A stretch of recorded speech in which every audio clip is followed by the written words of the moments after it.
नमस्कार, स्वागत है मार्केट रिव्यू में। जानते हैं फ्राइडे को निफ्टी ने क्या किया और 26 फरवरी को क्या कर सकता है। याद रखिए अब बारी आ गई मंथली एक्सपायरी की, अब हम लास्ट वीक में आ चुके हैं।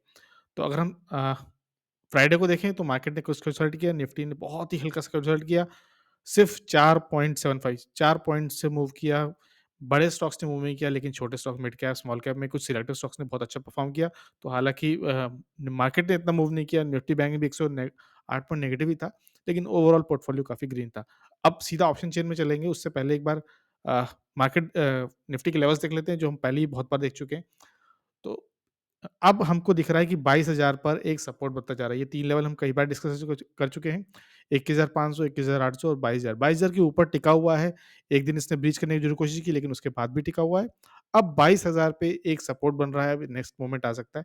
ऑप्शन चेन में देखते हैं कि अभी पोज़ीशंस बहुत ज़्यादा बिल्डिंग हुई है, लेकिन अगर आप सीधा देखो तो रेजिस्टेंस जो है वो ऊपर की तरफ शिफ्ट हो रहा है। 22,300 पे थोड़ा-सा है और उसके बाद 22,500 पे। सेफर साइड के लिए 22,300 पे जो कॉलराइटर्स हैं वो बैठ गए हैं। पुट राइटर्स देखिए 22,000 पे सपोर्ट यहाँ पे दिख रहा है, 1,50,000 का ओपन इंटरेस्ट दिख रहा है। ठीक है, नीचे हमको सपोर्ट नहीं दिख रहा है, सीधा 21,500 पर है, 21,500 तो एक लॉन्ग टर्म का सपोर्ट है। लेकिन आप देखोगे तो 22,500 पे रेजिस्टेंस है ऊपर और फिर 22,800 और उसके ऊपर देखो तो सेफर साइड में कोई लंबी जिसने स्ट्रैटेजी अपना रखी है, 23,000 की भी कॉल ऐड कर रखी है। आई डोंट नो उससे क्या मिलेगा बट फिर भी। अच्छा, क्लियर दिख रहा है कि 22,000 पे एक सपोर्ट है, तो 22,000 पे अगर ये फिर से नीचे एक बार आए, हो सकता है प्रेशर की वजह से भी आए, तो एक अच्छा लेवल रहेगा निफ्टी के कुछ पर्टिकुलरली निफ्टी 20 या कुछ स्टॉक को बाय करने के लिए। याद रखिए कोई भी वैसा रिकमेंडेशन नहीं, जितने भी हम डिस्कस कर रहे हैं यहाँ पे कुछ भी। बैंक निफ्टी में देख लेते हैं। बैंक निफ्टी में इस गैप को फिल करने में हमने डिस्कस किया था काफ़ी दिक्कत होगी। इसको इसने फिल करने की कोशिश की, रिजेक्शन मिला, देखिए बहुत ही लंबा रिजेक्शन मिला, ऊपर गया लेकिन फिर वापस नीचे आ रहा है। तो 46,500 पे अभी भी आ सकता है, ये बहुत ही बड़ा गैप है, इसको फिल करने में अच्छी खासी मेहनत लगेगी, एक दिन में कहीं नहीं होने वाला। ना एचडीएफसी बैंक ऊपर जाने वाला है, ना कोटक, ना कोई बैंक। एसबीआई भले मूव कर रहा है, वो भी थोड़ा कंसोलिडेट करने की बारी आ गई है। तो इस लेवल को फिल करने में टाइम लगेगा। अगर मार्केट में प्रेशर आया तो 46,500 ही याद रखिए, ये लेवल इंपॉर्टेंट है, फिर यहाँ से रेजिस्टेंस मिल सकता है। तो अगर इस लेवल पे आएगा तो हम ज़रूर सोचेंगे इसको बाय करने के लिए या बैंक 20 को बाय करने के लिए। फ्यूचर ऑप्शंस में तो हम वैसे भी बहुत ज़्यादा नहीं है। सोना कॉमस्टार, इसको हमने डिस्कस किया था, पीएलआई सर्टिफिकेशन मिला है, इसको पहला प्रोडक्ट है। ज़बरदस्त गैप अप ओपन हुआ था, उसके बाद पूरी की पूरी सेलिंग निकल गई थी। ऑलमोस्ट फ्लैट हो गया था लेकिन वहाँ से वापस अच्छी volume I, buying I, interest आया, जब जब तक लोगों ने रियलाइज़ किया वापस वो मौका जा चुका था। अगर आपने डिप में बाय करना था तो अच्छी बात है। लेकिन जैसा कि हमने लास्ट टाइम डिस्कस किया था, 650 का लेवल जो है वो काफ़ी इंपॉर्टेंट है, उसको ब्रीच नहीं कर पा रहा है। जब तक उसको ब्रीच नहीं करेगा, फर्दर मूवमेंट आएगा नहीं। अगर हम इसको डेली से वीकली पे लगा देते तो हमारे दोनों लेवल्स जो हैं ड्रॉ हैं। अगर 650 के ऊपर जाता है तो सीधा अगला टारगेट 700 के पास जाएगा। फिर उसके बाद जो ब्लू स्काई जो टेरिटरी है वो शुरू होगी। अभी भी आप देखो तो ये अगर ये हाँ, एक अप ट्रेंड में बना हुआ है, लगातार हायर हाई बनाया जा रहा है। तो अब जब इसको ये बीट करेगा यहाँ पर तो एक इम्पोर्टेंट लेवल होगा। तो 700 का लेवल बीट करे तो भी अच्छी बात है। सबसे पहले इसको 650 के ऊपर क्लोज़ होना पड़ेगा, ये बात को आपको ध्यान रखनी है। एशियन पेंट्स में फिर प्रेशर आया, लेकिन ये लेवल जो हमने ट्रेंड लाइन ड्रॉ कर रखी है, इसका कोई मीनिंग है, यहाँ से इसको बाइंग मिली जा रही है। चाहे डेली हो, चाहे वीकली, दोनों बेसिस पर हमको यहाँ पे सपोर्ट दिख रहा है, ये ट्रेंड लाइन बहुत अच्छी हो रही है। इसी पे पिन बार टाइप के गड़े जा रहे हैं और इस पिन से मूवमेंट आ सकता है। पेडेड मूवमेंट आ रहा है but I don't know Asian paints में क्यों नहीं आ रहा है। वेट करेंगे, अगर आया तो वेल गुड, नीचे आया तो हम इस लेवल पे 2800-2700 के लेवल पे, एक पहला लेवल हमारा 2750 का है और दूसरा लेवल हमारा अ, 2500 का लेवल है, हम तो वेट कर रहे हैं, नीचे आएगा तो वेल गुड। आर्गेन केमिकल्स भयंकर इसमें आ रही है, अच्छी पोज़ीशन है, हेड एंड शोल्डर्स का ब्रेकआउट आया था, वॉल्यूम के साथ कन्फर्म है, हमारा टारगेट 840 के आसपास का है, बने हुए हैं, ऑलमोस्ट देखिए पहुँच गए हैं 800 के आसपास, अब बहुत अच्छा मोमेंट नहीं है, जिसको थोड़ा बहुत स्विंग करना है, जो फोमो में आ चुका है, फियर ऑफ मिसिंग आउट में, वो बाय करेगा। केमिकल सेक्टर में इम्प्रूवमेंट दिख भी रहा है और हो सकता है यहाँ से भी इसकी शुरुआत हो। गंधार ऑयल रिफाइनरी देख लेते हैं, यहाँ से हमने इसक ये बहुत ही अच्छा फॉलो कर रहा है ट्रेंड। अगर आप देखो तो डाउन ट्रेंड में था, रिवर्सल आया, पहला लेवल था यहाँ पर, इसने इसको रिकवर किया, हमको पता था कि अगले लेवल से रेजिस्टेंस मिलेगा, ऊपर गया, क्रॉस नहीं कर पाया, उसको क्लोज़ नहीं कर पाया, नीचे आया, वापस इस लेवल को टेस्ट किया। अब जिसको बाय एंड डिप चाहिए थी, वो अपॉर्च्युनिटी एक मिली थी, अगर हो सकता है ऐसा नहीं कि मौका चला गया, हो सकता है फिर से यहाँ पर आ जाए, बट ये हो सकता है। यहाँ पर तो ये आ चुका था, अगर आपको बाय एंड डिप अपॉर्च्युनिटी चाहिए थी, तो यहीं पर थी, यहाँ से मूवमेंट आया, अब आपको रिजेक्शन मिल रहा है इस पॉइंट से। तो ये जो पॉइंट है ना 270 का, ये बहुत इंपॉर्टेंट पॉइंट है। अगर आप इसको अगर मैं यहाँ से फिबोनाची चार्ट भी लगा लूँ, इसको थोड़ा-सा स्क्वीज़ कर लेते हैं। इसके टॉप पॉइंट से इसके लोअर पॉइंट पे लगा दोगे आप, तो देखोगे कि ये जो 270 का पॉइंट है ना, ये एक लेवल है 38.2 के रिजेक्शन का। तो इसके ऊपर क्लोज़ होना बहुत ज़रूरी है। जब इसके ऊपर क्लोज़ होगा तो फर्दर जर्नी आएगी। अब होगा कि नहीं होगा ये तो वक़्त बताएगा। अब हो सकता है कि कुछ ये इस तरीके से इन्वर्टेड हेड एंड शोल्डर भी बनाए यहाँ पे, बट ये तो अभी सिर्फ़ एक्सपेक्टेशन है। नहीं होगी तो यहाँ से इसके ऊपर अगर क्लोज़ किया और वापस से रिटेस्ट किया तो एक हायर हाई का फॉर्मेशन ज़रूर होगा। जिस तरह से लोअर लो का फॉर्मेशन चल रहा था यहाँ पे आप देखो, तो हर बार लोअर लो, लोअर हाई बनाया जा रहा था। अगर यहाँ से इसने उसको ऊपर क्लोज़ करके रीटेस्ट करके ऊपर गया, तो एक कंटीन्यूअसली एक हायर लो, हायर हाई का एक पैटर्न बनेगा, जिसको हम अप ट्रेंड भी कहते हैं। वीआईपी इंडस्ट्रीज़, वीआईपी इंडस्ट्री में देखने वाली बात की वॉल्यूम तो हमको देखने को मिली, लेकिन रिजेक्शन भी ऊपर देखने को मिला। 515 एंड 560 का रिजेक्शन इसको लगातार मिला है। अ, इस चैनल में ट्रेड करता है, इस चैनल को हम काफ़ी बार ट्रेड कर चुके हैं। याद रखिए वीआईपी इंडस्ट्रीज़ फाइनेंशियली उतना स्ट्रॉन्ग नहीं है, रिज़ल्ट अच्छे नहीं थे इसीलिए पिटता हुआ नीचे आ रहा है। लेकिन अगर आप देखोगे तो एक इस चैनल में भरा हुआ है। एक नीचे एक और सपोर्ट था जो हमारी लाइन थी, आई डोंट नो ज़ीरोधा क्यों सेव नहीं करता उसको।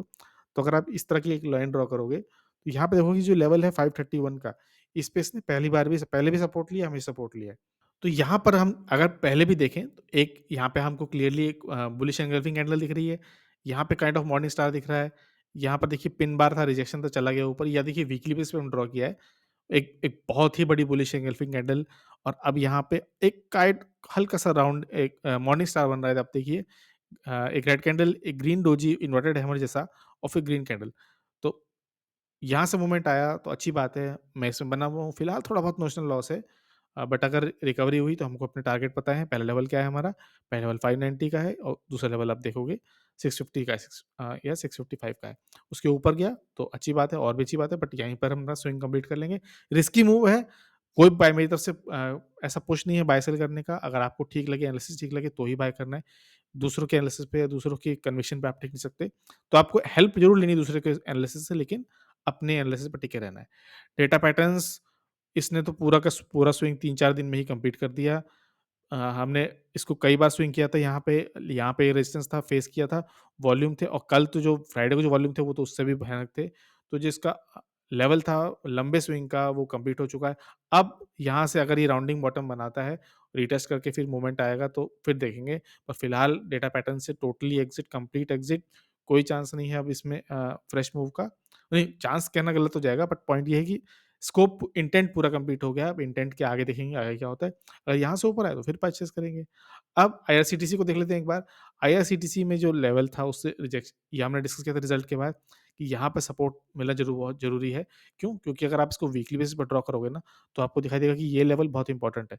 तो अगर ये लेवल इंपॉर्टेंट है, इससे अगर एक सपोर्ट मिला और यहाँ से रिजेक्शन से ऊपर जंप किया, तो ब्रेकआउट, ब्रेकआउट के बाद रिजेक्शन वीकली बेसिस पर और अपवर्ड मूव। ये लेवल बहुत इंपॉर्टेंट है। अगर ये अब यहाँ से अगर इसने हायर हाई बनाना शुरू किया, तो ये हमारा हो जाएगा एक राउंडिंग बॉटम और इसका जो टारगेट होगा आप ऊपर ले लोगे तो 1200 के आस-पास आएगा। वापस 1000, पहले भी 1000 को ब्रीच करने की कोशिश की, नहीं कर पाया। अब वापस जाएगा, देखते हैं किस तरह से करेंगे। आईआरसीटीसी वैसे भी एक मोनोपोली स्टॉक है, अगर आप धीरे-धीरे करके परचेज़ करते हो तो ठीक, अच्छी बात है। इसके बाद आ जाते हैं हम कैम्स पे। कैम्स और केफिनटेक दोनों अच्छे थे। पहले केफिनटेक देख लेते हैं। तो केफिनटेक में बहुत अच्छा मूव आया, 7.12% का आया। जब देखिए जब बुल रन होता है, म्यूचुअल फंड में पैसा बहुत जाता है, एसआईपीज़ बनती हैं, नए-नए आप देख रहे हो कि एनएफओ आए हुए हैं म्यूचुअल फंड्स के, कोई एडवांटेज फंड, कोई लिक्विड फंड, अलग-अलग तरीके से। तो जितने भी म्यूचुअल फंड हैं और अब तो नए-नए म्यूचुअल फंड हाउस भी आ गए हैं, ज़ेरोधा का, ग्रो का, हेलियोस का, अलग-अलग तरीके के म्यूचुअल फंड हाउस आ गए हैं। तो जो ये म्यूचुअल फंड हाउस हैं, इनको बैकएंड सर्विसेज़ भी लेनी पड़ती हैं और वो बैकएंड सर्विसेज़ प्रोवाइड करते हैं केफिनटेक और कैम्स। तो जितना मोमेंटम आने वाले मार्केट में इतना आ रहा है, जितना लोग इक्विटी में आ रहे हैं, आपने आस-पास भी देखा होगा कि बहुत सारे लोग जो पहले इक्विटी में नहीं थे, म्यूचुअल फंड में नहीं थे, अब वो भी आ रहे हैं। पहले गवर्नमेंट को ऐड करना पड़ता पड़ता था कि म्यूचुअल फंड सही है, अब ज़रूरत नहीं पड़ती, अब मीम बनने लगे हैं उसके ऊपर। तो अच्छी बात है, 7.12% का एक बहुत ही शार्प मूव आया केफिनटेक में। केफिनटेक मेरे पास पहले से ही है, इनिशियल मेरी बाइंग से तो डबल भी हो चुका है। लेकिन केफिनटेक का क्या है कि केफिनटेक का एक पैटर्न है कि ये हमेशा एक प्लेटफ़ॉर्म बनाते हैं, पहले भी डिस्कस कर चुके हैं।